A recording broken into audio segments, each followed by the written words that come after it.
สบายดีเนาะวันนี้เราจะมาแก้องค์ประกอบสิ่งในเหตุเก่งระดับประเทศเนาะ2014-2015ซึ่งคำถามมีว่าจงคิดไรมุม C ของรูปสามแจ ABC เนาะเมื่อฮู้ว่า1บวก cos ตั้ง A คูณให้1บวก cos ตั้ง B เท่ากับ2เนาะลองวิธีแก้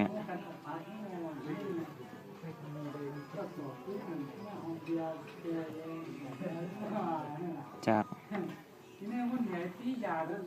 1บวก cos ตั้ง A คูณให้1บวก cos ตั้ง B เท่า2มันจะได้คูณเข้าเท่ากับ1บวกให้โคดตั้ง A บวกให้โคดตั้ง B บวกให้โคดตั้ง A คูณให้โคดตั้ง B ทั้งหมดเท่ากับ2จากนั้นเราจะถอนเอาโกดตั้ง A คูณให้โกดตั้ง B ย้าย1ไปได้กับลบ1แล้วตัวนี้ย้ายไปจะได้โกดลบโกดตั้ง A บวกให้โกดตั้ง B แล้วเราก็จะได้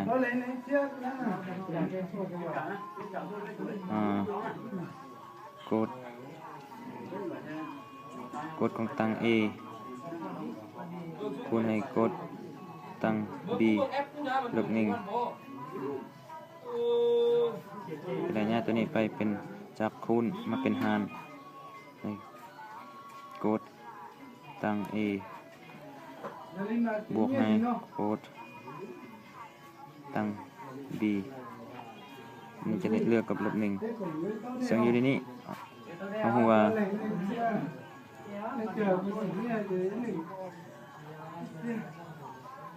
ซึ่งอยู่ในนี้เอาหัว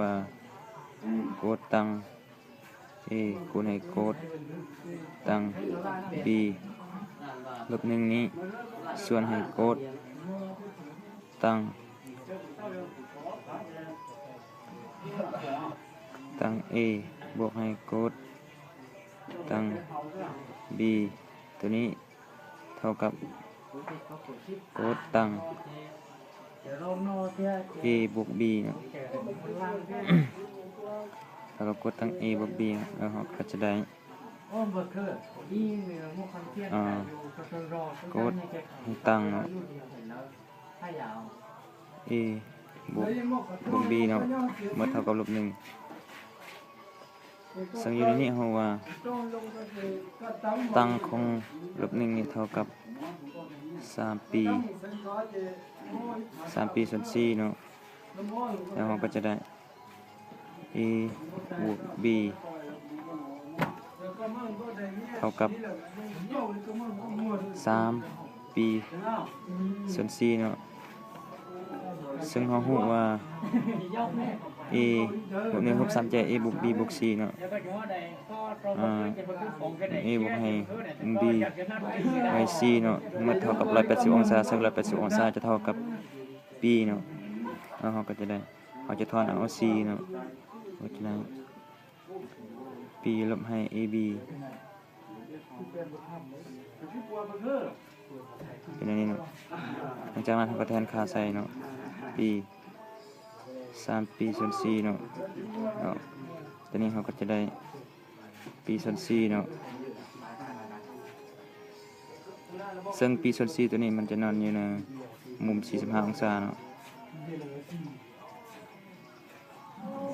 ซึ่งตัวนี้เป็นคำตอบของมัน